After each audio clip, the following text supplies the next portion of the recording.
the pace at which you would start making money in the sport. So obviously, when you might hit a purple belt if you're in a small gym, you might start teaching classes and stuff.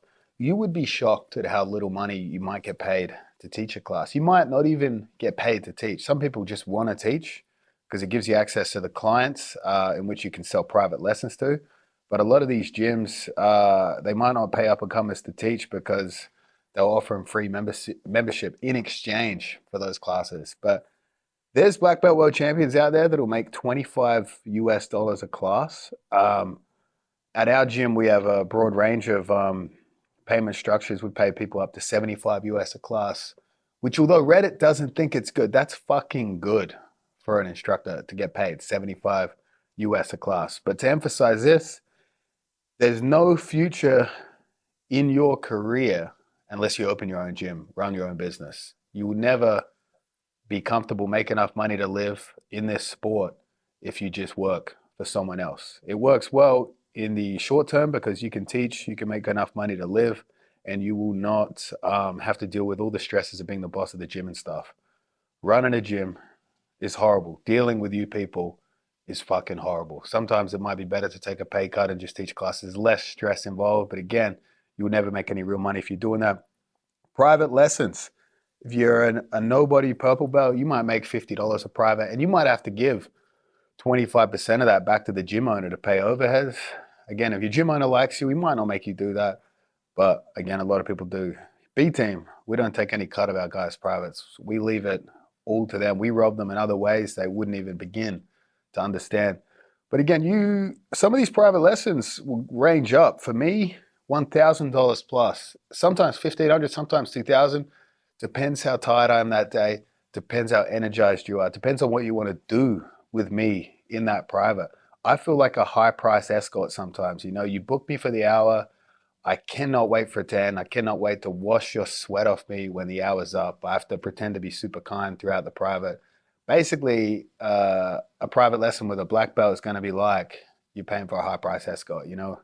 But again, it's weird. Some people want to pay for privates to learn techniques. Some people just want validation. They just want they want to show me shit and me be like, whoa, I've never seen that before. You are absolutely brilliant. So what you get out of a private lesson, very different things, you know. Seminars, let's talk about seminars. Initially, when you start teaching seminars, it's always going to be flat rate. The gym owner is going to say, hey, I'm going to pay you X amount, no matter how many people come to the seminar. That's how most people start. That's how I started. I remember one time I negotiated a deal for like $1,500 flat rate. And then the total amount of people that showed up would have equated to $10,000 worth of money. So the gym owner took 8.5. I took 1,500.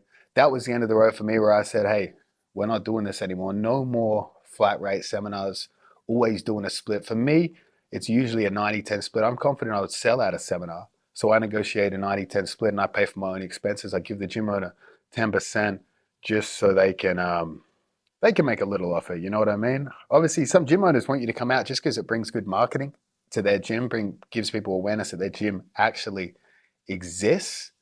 If you're not confident you can sell big numbers at a seminar, you got to do a flat rate. You got to hope that the gym owner doesn't take a loss on that flat rate. If you don't get good numbers to a seminar, it's got nothing to do with the gym you're doing at. It's got nothing to do with the gym owner.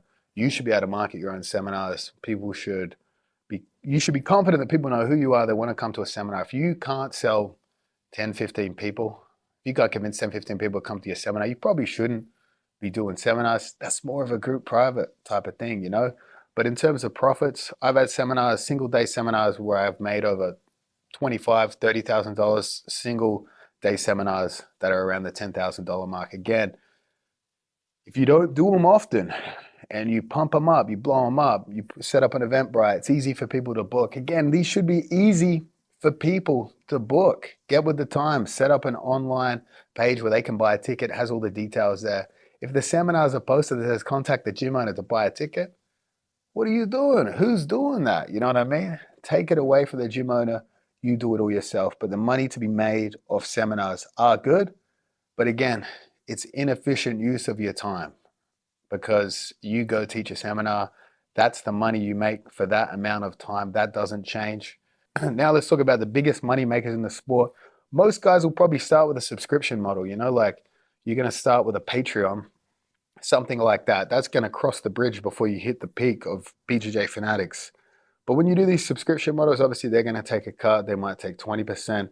I was on OnlyFans. OnlyFans took 25%. I made some good money on OnlyFans, but it took a lot of work. It took a lot of work. I was sending out underwear for $500 a pop. Obviously, we all don't have that luxury.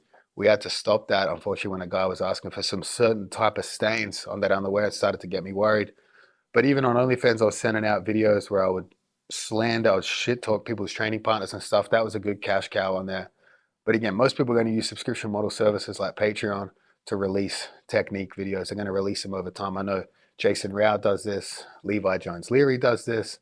Lachlan Giles has Submeta, which B Team will be on very soon, right? So we have these subscription models, but you guys can't be lazy. You have to keep creating content on there. It's like people will stay subscribed, but you need to keep providing value. You can't disappear for 6 months. Then you haven't created new content. People aren't getting value out of their subscription service. They're going to kill it.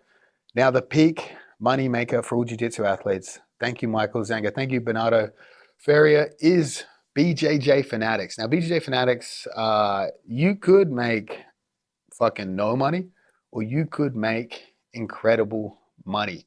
This is the number one thing that's taken guys into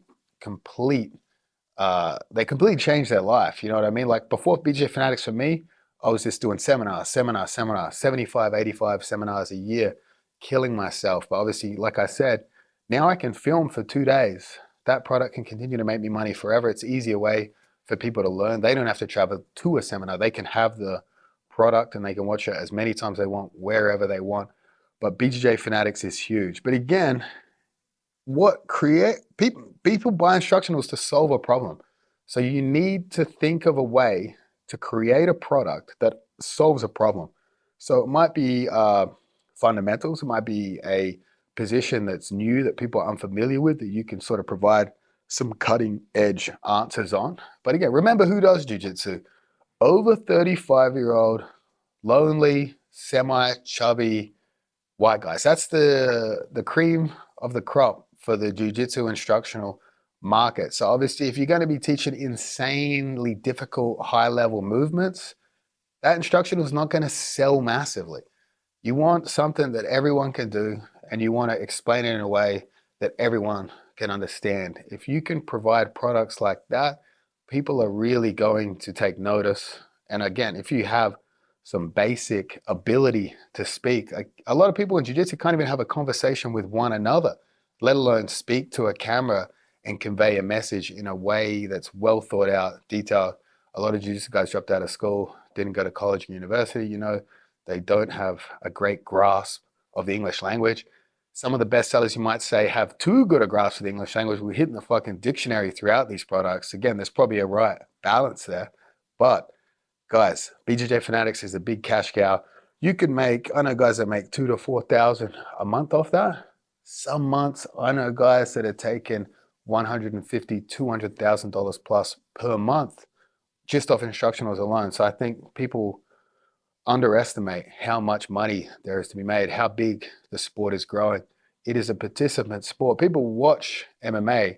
They're not going to go and watch an MMA instructional. Anyone that watches jiu-jitsu is a potential buyer for BJJ Fanatics instructional.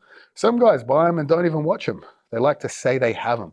They like to understand the language being used in it so they appear knowledgeable in the jiu-jitsu area. The jiu-jitsu market is very, very interesting. People pay memberships to a gym to go to that gym and try to help other people because it makes them feel good. They want to teach technique to others. A very interesting thing. Fanatics have filled that void.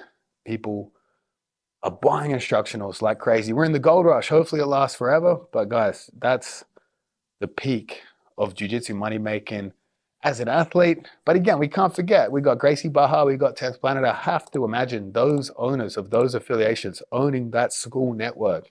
Barra, Carlos owns the IBJJF. That's probably the richest man in jiu-jitsu. So, I mean, it's an old school approach, just franchises and tournaments like that. But I imagine that's probably the richest guy in jiu-jitsu.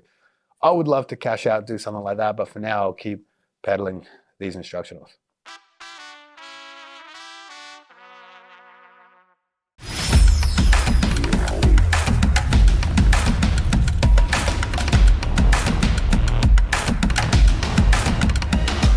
This is point 2. We call it an octopus guard.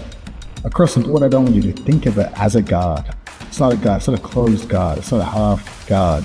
It is a position that we are moving at all times. We're hitting tipping points, tilting points, we're making them chase us and onto us, shoot for submissions and pins that aren't really there. So again, although we're calling it Octopus Guard 2.0, try not to think of it as a guard, think of it as an ongoing scramble. That is a problem that is hard for them to solve. And we're going to have sort of answers for all the options and all the risks we take along the way.